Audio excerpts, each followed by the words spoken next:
porque en las crisis que pasaron, estas hambre, el hombre ya no puede hacer nada más.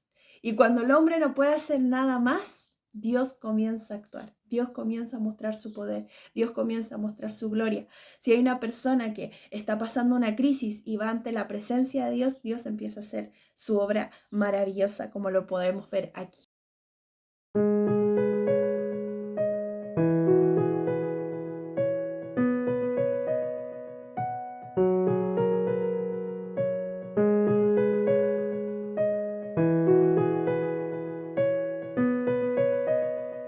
Bendiciones, que el Señor Jesús les bendiga mucho en el día de hoy. Espero que se encuentren muy bien, bendecidas, fortalecidas y llenas de su presencia. Sé también que a veces, y quería mencionarlo, que a veces no nos sentimos tan bien. Sentimos que nuestro corazón tiene penita, tiene tristeza. A veces entra la depresión y toca nuestra puerta.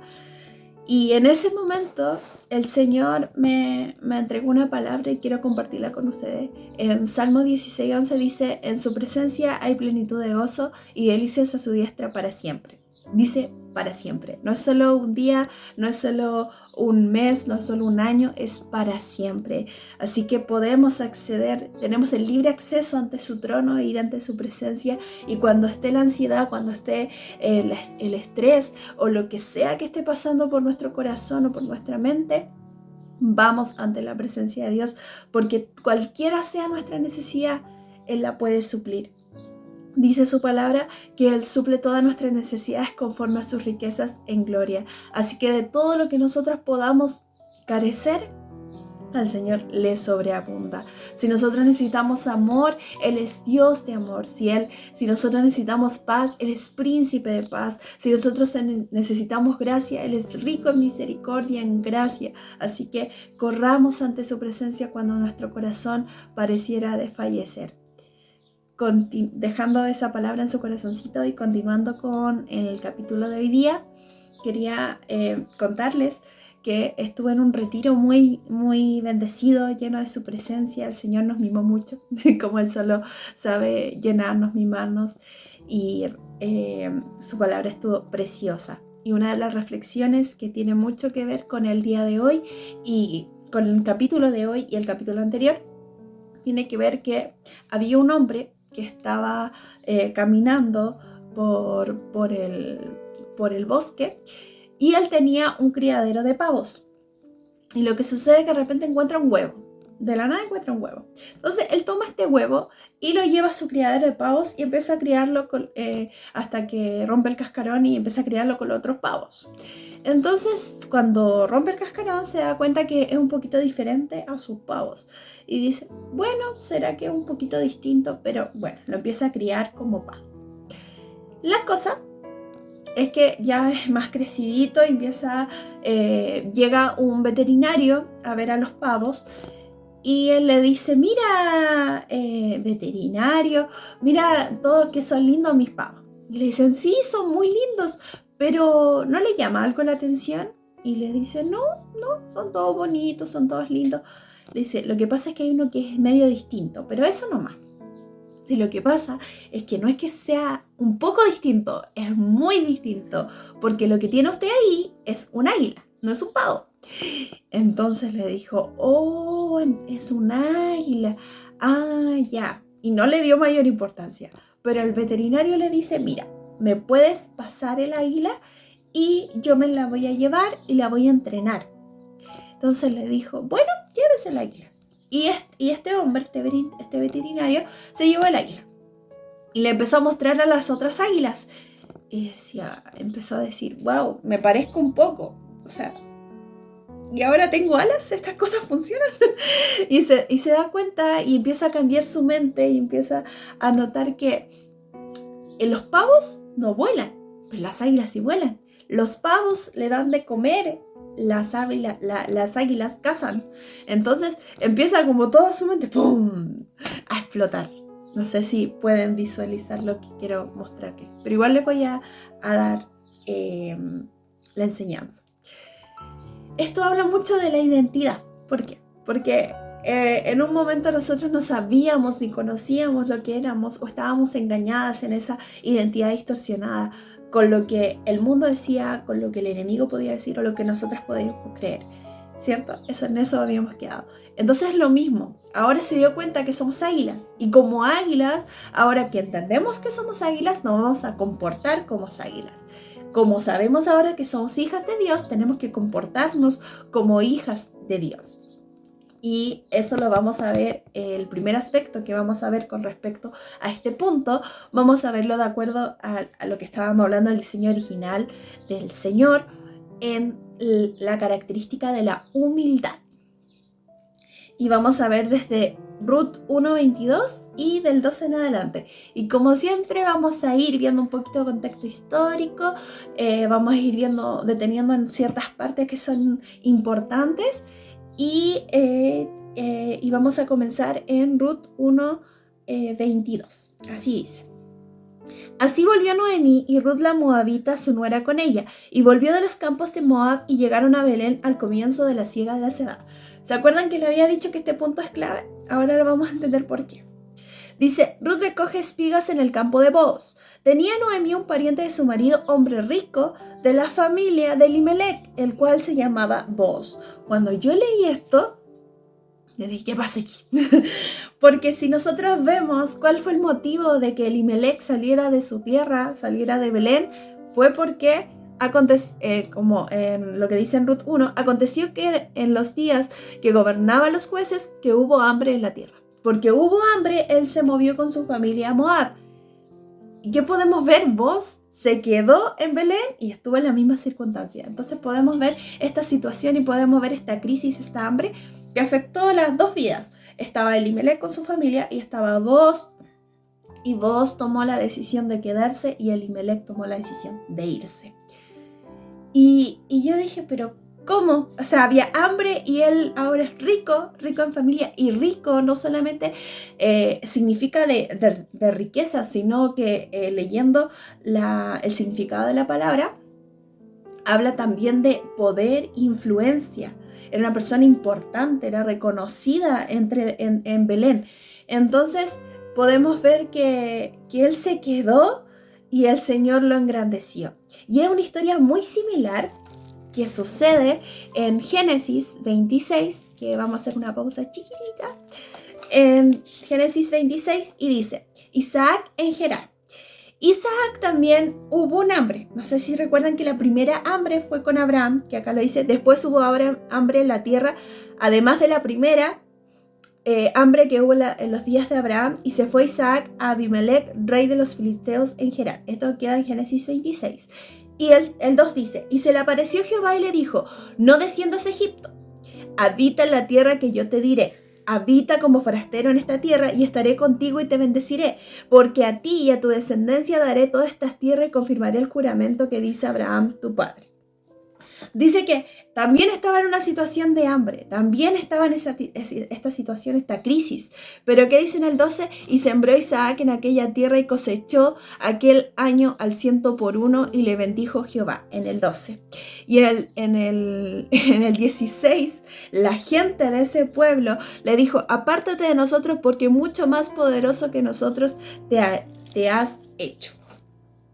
Entonces podemos ver que estas crisis, estas hambres que pasaron, fueron una oportunidad para que Dios manifestara su gloria. Porque en las crisis que pasaron, estas hambres, el hombre ya no puede hacer nada más. Y cuando el hombre no puede hacer nada más, Dios comienza a actuar. Dios comienza a mostrar su poder. Dios comienza a mostrar su gloria. Si hay una persona que está pasando una crisis y va ante la presencia de Dios, Dios empieza a hacer su obra maravillosa, como lo podemos ver aquí. Si lo pudo hacer con vos, lo puede hacer con nosotros. Y dice, y Ruth la Moabita dijo, continuando con el 2, dice, cerramos la cápsula. Y Ruth la Moabita dijo a Noemí, te ruego que me dejes ir al campo y recogeré espigas en pos de aquel a cuyos ojos hallaré gracia. Y él respondió, ve, hija mía. ¿Qué podemos ver aquí? Podemos ver que ellas llegaron, dice que llegaron a la ciudad de Belén, y en la ciudad de Belén dice que ella, Noemí dijo, vengo con las manos vacías, o sea, no tenían nada, tal vez no tenían agua, no tenían comida, no tenían nada y tenían, por lo menos Ruth tenía 3 opciones. La primera opción que tenía Ruth era irse, que es la más fácil. decir, mira, llegamos hasta aquí y nadie vino a tocar la puerta y traernos una canasta de comida porque saben toda la trayectoria de Moab hasta aquí. No, aparte, tú no estás con tu familia, estamos solas. Entonces, ella dijo, ya podría haber sido esa opción de irse. La otra opción es de quedarse, esperar hasta que alguien tocara su puerta y le trajera la bendición de Dios a su casa. Pero en ella hubo una decisión diferente, un espíritu diferente y que marcó mucho la historia de ella. ¿Por qué? Porque ella tuvo la iniciativa y tuvo un espíritu diferente y dijo, no, lo que yo quiero hacer, le dice, y Ruth la Moabita dijo a Noemí, te ruego que me dejes ir al campo y recogeré espigas en pos de aquel cuyos ojos hallaré gracia. Le dice, te ruego que me dejes ir al campo. Ella dijo, ve esta situación, y ella podía haber visto esta situación de 2 formas. La primera, que había dicho, yo puedo salir, puedo irme al campo sin preguntarle a nadie, porque le dice, te ruego que me dejes ir al campo. Ella podía haber ido al campo porque tenía la iniciativa y dijo, ya voy a hacer esto, entonces lo hago. Pero no, ella lo que hizo, dijo, rechazo mi derecho, los derechos que ella podía tener con respecto a que ella era joven, tenía fuerza, tenía la voluntad, tenía todas esas cosas, pero ella supo reconocer lo que le hacía falta y supo reconocer que lo que a ella le hacía falta lo tenía Noemí, que ella necesitaba a Noemí, y ahí podemos ver la humildad de Ruth, porque ella dijo, yo lo que no tengo, que sí Noemí tiene, yo tengo fuerza, Noemí no tiene fuerza. Yo tengo la juventud, Noemí no tiene juventud, pero Noemí tiene al Señor, tiene la experiencia con el Señor, conoce a su Señor, conoce a su Salvador. Por lo tanto, porque si a una mujer ya debe haber tenido una edad mayor, la movió de moverse de Moab a Belén porque dijo, allá está el Señor, o sea, conoce a su Señor, conoce quién es su Salvador. Entonces, voy a escuchar su consejo. Renuncio a mi derecho de hacer mi voluntad y de ir solamente al campo y no preguntarle a nadie y hacer lo que yo deseo, para escuchar el consejo, para escuchar a Noemí. Y podemos ver ahí la humildad de Ruth, de decir, yo necesito a Noemí y ella me necesita a mí. Y eso habla de la humildad. Después vemos, dice, y fue pues, y llegando, espigó en el campo en pos de los segadores. Y aconteció en aquella parte del campo era de Booz, el cual era de la familia de Elimelech. Lo primero que quiero mencionar es con respecto a recoger las espigas. Yo no sabía tampoco qué era el espigar. Yo conocía lo que era el segar. Y cuando nosotros vemos en la palabra de Dios, esto estaba escrito. Yo tampoco lo sabía. Así que lo vamos a aprender juntos.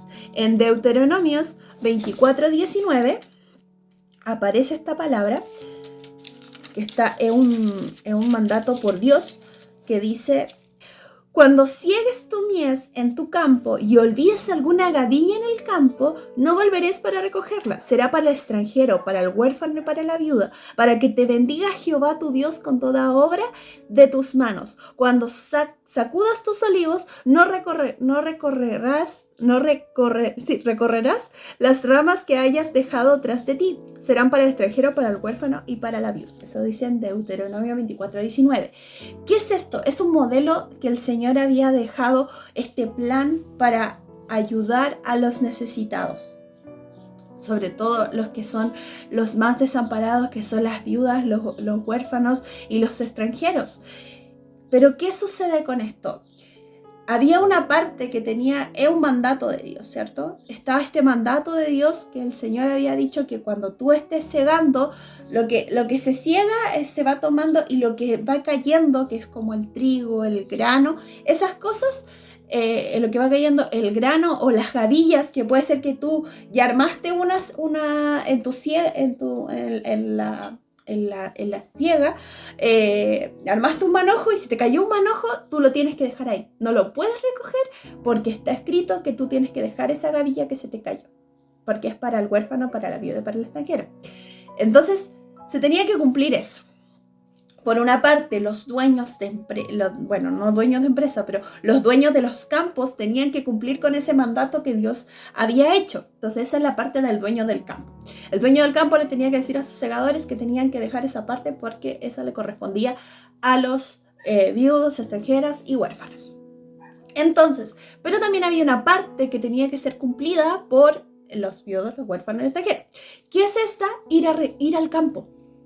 Ir al campo e ir a recoger las espigas. El Señor nos dijo que para los huérfanos, las viudas y los extranjeros había que darle una medida de una efa o una medida de cebada e ir a dejársela a sus casas, sino que le otorga un trabajo, y el trabajo dignifica a la persona, porque le da dignidad. No le dice que le están dando como una limosna, sino que le están pagando el precio justo de como un salario, se podría decir.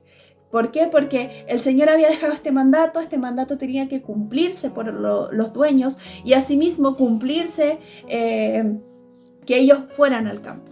Y eso es lo que hizo Ruth. Ruth conocía la palabra de Dios, porque yo creo que esto le habló Noemí en algún tiempo. Entonces conocía esa palabra, recordó esa palabra, tomó esa palabra y actuó bajo esa palabra. Entonces podemos ver que después dice: y aconteció que aquella parte del campo era de Booz. Justo, el campo era de Booz. Pero ella nos dice que ella buscó el campo de Booz y dijo: mira, había un pariente que era de aquí, que conectaba aquí, y que tal vez me deje, no sé, en vez de espigar me deje cegar. Ella no buscaba eso. Lo que ella buscaba era un campo donde podía espigar. Y que justo fuera de Booz fue de Dios. Y que después leemos en el 4 y dice: y aquí que Booz vino de Belén y dijo a los segadores: Jehová sea con vosotros. Y ellos respondieron: Jehová te bendiga. Acá podemos ver la mano maravillosa de Dios, como hace todas las cosas en su perfecta voluntad y en su perfecto tiempo. ¿Por qué? Primero vemos que en el último versículo del capítulo anterior, vimos que llegó justo en el tiempo de la siega de la cebada. Justo llegó en el momento del siega de la cebada. Luego, justo fue al campo a espigar, y justo ese campo era de Booz. Tercero, justo Booz vino de Belén al campo. Entonces, justo se dieron todas esas circunstancias, pero nosotros sabemos que esas circunstancias no se dieron por unas simples coincidencias o casualidades, sino que fue Dios mismo poniendo banderitas y estableciendo todo en su perfecto orden y su perfecta voluntad conforme a su propósito. Y después dice: y Booz dijo a su criado, al mayordomo de los segadores: ¿de quién es esta joven? Y el criado, mayordomo de los segadores, respondió y dijo: es la joven moabita que volvió con Noemí de los campos de Moab. Y ha dicho: te ruego que me dejes recoger y juntar tras los segadores entre las gavillas. Entró pues y está desde por la mañana hasta ahora sin descansar ni aún por un momento. El 8. Entonces Booz dijo a Ruth: oye, hija mía, no vayas a espigar otro campo ni pases de aquí. Aquí estarás junto a mis criadas. Así que vamos a quedar hasta ahí. Pero quiero que veamos otro aspecto de la humildad. El primero es con respecto a la necesidad con los otros, o renunciar a mi derecho para servir a los otros. Porque eso es lo que hizo Ruth. Renunciar a su derecho, a su juventud, a su belleza, a su valentía, a su fuerza, a todo lo que ella tenía para escuchar el consejo de su suegra. Para reconocer que lo que a mí me hacía falta lo tenía el otro. ¿Y eso qué quiere decir? Que lo que yo me hace falta lo tiene mi hermano, lo tiene en este caso mi suegra. ¿Y qué podemos ver aquí? que ella le mostró humildad también con los otros, mostró humildad con este criado, porque no le dijo, mira, lo que pasa es que yo vengo, porque aquí está escrito en Deuteronomio 24:19, o decirle, en la palabra de Dios está escrito que yo vengo a cegar, vengo a espigar, porque eso dice en la palabra de Dios que yo tengo que hacer. Y dijo, Entonces, no le dijo, no fue esa actitud la que tuvo. Ella le dijo, te ruego, por favor, déjame hacer este trabajo. Por favor, déjame espigar. Sabiendo que ese era su derecho, nuevamente renunció a ese derecho y lo dijo de una actitud humilde, lo dijo de una forma humilde y que impactó esa actitud el corazón del criado. ¿Y saben por qué se los digo? Porque cuando a mí algo me impacta mi corazón, lo digo tal cual como lo dijo la persona. Como en el ejemplo de la reflexión o el video, el ejemplo de la reflexión o el video de la semana pasada, cuando algo impacta mi corazón, yo lo digo tal cual como lo vi o tal cual como lo leí. Y es lo mismo que sucedió con este criado, que le impactó esa forma de hablar o esa actitud que tuvo esta moabita, porque le dijo y ha dicho, te ruego que me dejes recoger y juntar tras los segadores entre las gavillas. Porque él podría haber dicho fácilmente, le dijo, mira, lo que pasa es que ella llegó y se fue a espigar porque estaba dentro de la palabra, o tú ya lo sabes, como tú ya lo sabes. Pero no dijo, te ruego. ¿Por qué? Porque esas palabras impactaron su corazón, como a mí me impactó la reflexión y el video. Y podemos ver que esa humildad, cuando hay humildad, impacta el corazón. ¿Por qué? ¿Por qué impacta? Porque incluso en estos tiempos, porque es escasa. ¿Y por qué? Porque ¿qué busca la humildad? ¿Qué busca la humildad? ¿Y cómo lo podemos ver en esta historia? ¿Qué busca la humildad? Dice, en el Ruth 2:2 dice, y Ruth la moabita dijo a Noemí, te ruego que me dejes ir al campo y recogeré espigas en pos de aquel cuyo ojos hallare gracia. ¿Qué busca la humildad? Busca gracia. Eso busca misericordia, porque reconoce que ella no tenía derecho a nada, sabiendo que ella tenía muchos derechos, pero ella dice, no tengo derecho a nada y solo busco gracia. Y eso derrite el corazón del Señor. El Señor, cuando vemos a través de la Escritura a una persona que muestra humildad, como aquella mujer que era sirofenicia y dice que va ante el maestro, y el Señor le dije, no puedo quitarle el pan a los hijos y dárselo a los perrillos, y ella le dice, pero aún los perrillos comen debajo de la mesa de sus amos. Y el Señor le dice, oh mujer, grande es tu fe, hágase contigo como tú quieras. ¿Por qué? Porque le impactó esa fe, le impactó esa humildad, le impactó ese corazón. Ese corazón es el que impacta a Dios, ese corazón humilde, ese corazón que rinde su voluntad. Entonces, cuando nosotros tenemos ese corazón humilde, impactamos el corazón de Dios. Cuando nosotros vamos ante su presencia y le decimos, Señor, yo conozco un poquito tuyo, solo un poquito, porque reconozco que no sé todo de ti, porque tú eres grande, eres maravilloso, eres precioso, eres profundo, y yo quiero conocer un poquito más de ti. Esa actitud es la que Dios mira y dice, wow, se sorprende. Cuando nosotros tenemos la capacidad, cuán hermoso y cuán precioso serían las iglesias, las familias, el mundo en general, si fuéramos humildes, si apreciáramos la humildad y no buscáramos la gloria, no buscáramos el renombre, no buscáramos la fama y buscáramos la gracia. Es decir, reconocer, nosotros no merecemos nada, porque delante del Señor nosotros no merecemos nada y solo queremos su gracia. Y reconocer que yo necesito a mis hermanos, como necesito de Dios, yo necesito a mis hermanos.